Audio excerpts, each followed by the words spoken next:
Bonjour à tous. Dans le cadre du projet de revitalisation, valorisation et de vulgarisation du physalis, une initiative d'Agritic, l'un des objectifs majeurs est de montrer que le fait de consommer ce fruit, le physalis, contribue amplement à se prémunir du coronavirus. Ce dernier étant le principal agent responsable de la pandémie actuelle, connue sous le nom de la COVID-19. Dans la présente capsule vidéo, il est question, une fois de plus, de soutenir que le simple fait de manger régulièrement le physalis est de nature à contribuer, et ceci de manière significative, à prévenir et ou à soigner la COVID-19.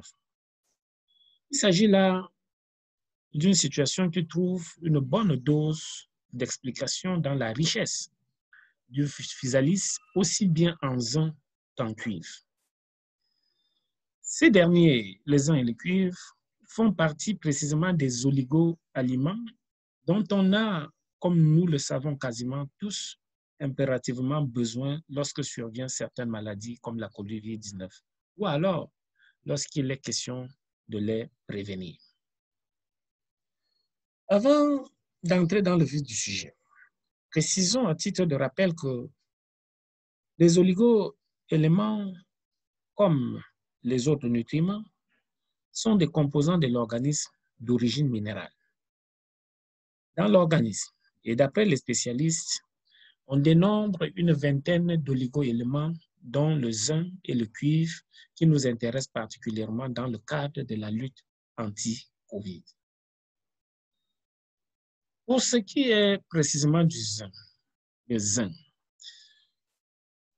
disons que le corps humain en a besoin.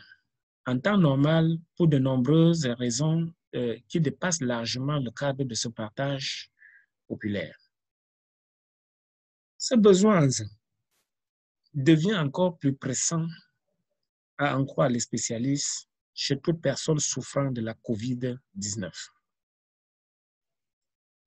Le zinc est réputé améliorer la réponse immunitaire contre les virus en général.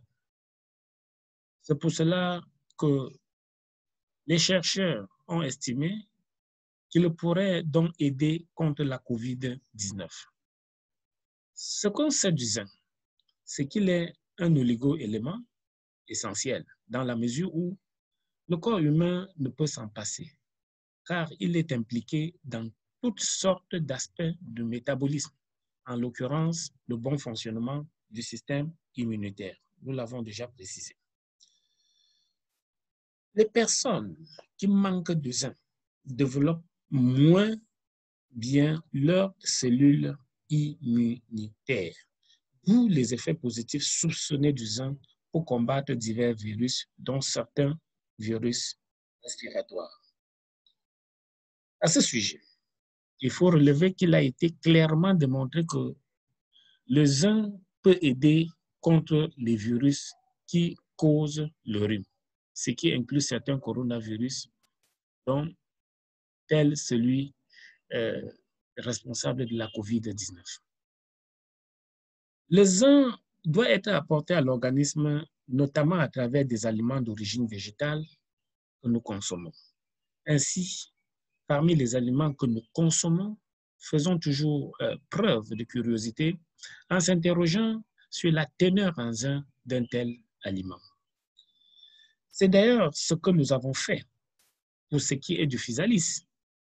Et on se rend compte que ce fruit est naturellement très riche en zinc. Le physalis constitue donc un allié important pour lutter contre la COVID-19. Pour cela, il doit être sérieusement pris en compte lorsqu'intervient la COVID-19. Outre le zinc, une lutte efficace contre la COVID-19 repose également sur la consommation d'un autre précieux oligo-élément, à savoir le cuivre. S'agissant justement du cuivre, disons que ce minéral a la réputation de tueur de toutes sortes de microbes, que ce soit les bactéries, les champignons et autres virus.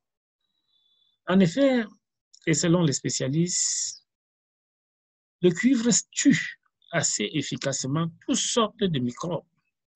Et ça, on le sait depuis très longtemps. Des recherches beaucoup plus récentes démontrent que le cuivre peut rapidement inactiver plusieurs virus, y compris plusieurs coronavirus, à l'instar de celui responsable de la COVID-19.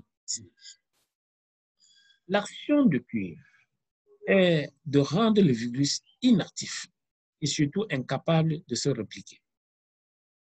Les propriétés de ce métal suscitent donc l'intérêt des chercheurs dans le contexte actuel de la pandémie. En effet, la COVID-19 dispose d'une durée de vie de seulement 4 heures sur du cuivre, selon une étude récente. En comparaison, le virus peut survivre jusqu'à 24 heures sur du carton et 72 heures sur du plastique ou de l'inox. L'enjeu est important car le virus se transmet notamment par contact indirect, c'est-à-dire lorsqu'une personne saine touche un objet ou une surface contaminée par une personne malade. Votre probabilité d'être infecté est donc considérablement réduite si la surface que vous touchez est en cuivre. Une fois le virus déposé sur du cuivre, le risque de transmission ne dépassera pas 4 heures. On comprend dès lors la nécessité, dans une perspective de prévention ou de traitement de la COVID-19, de s'alimenter prioritairement avec des aliments riches en cuivre. Au nombre de ces aliments, le physalis occupe une place de choix. En effet, ce superflu est particulièrement riche en cuivre. Sa teneur dans un jus de physalis est de 1,5 mg par 100 g donc de fruits. Du fait donc de la richesse en zinc et en cuivre dans le physalis, on comprend assez aisément la nécessité de manger le physalis pour mieux se protéger de la COVID-19. Ce n'est pas tout. Le physalis constitue aussi un puits d'antioxydants, d'anti-inflammatoires, des propriétés fort utiles dans la prise en charge de la COVID-19.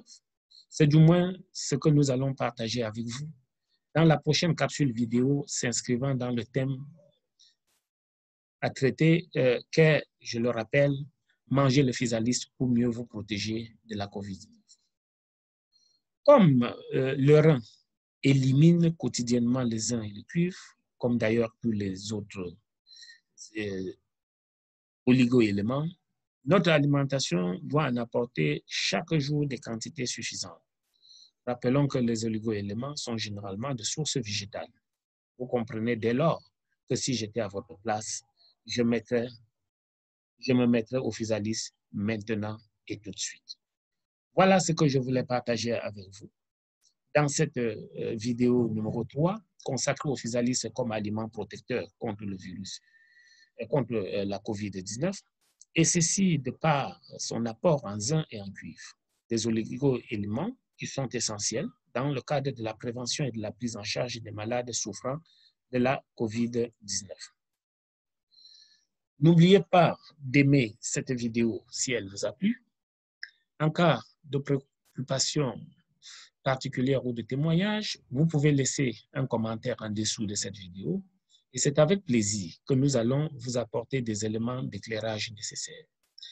Dans la vidéo suivante, nous traiterons donc, comme je l'ai dit précédemment, de l'apport du physalis en antioxydant et en anti-inflammatoire dans le cadre de la lutte anti-Covid.